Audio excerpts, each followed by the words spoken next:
Hey guys, in this video I'll show you how to write DAX queries in Power BI. Now once you launch Power BI Desktop, come to the left hand panel and click on DAX Query View. And here you are able to type in your queries. You can even use Microsoft Copilot to help you write or explain queries. So we're going to do this one right here. We're going to evaluate the top 100, okay, in orders, right? So I'll come here and we'll run this query.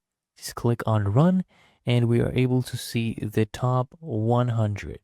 Okay, so this is the results. You can see all your models here on this section. You can see the relationships, the cultures. We have semantic models. Now, if you need more help, you need maybe the expressions to use, click here on learn more. You'll be redirected to your browser and you can scroll down and it's almost endless. You can see all the different ways you can use and run queries in Power BI, and it's really that easy and simple.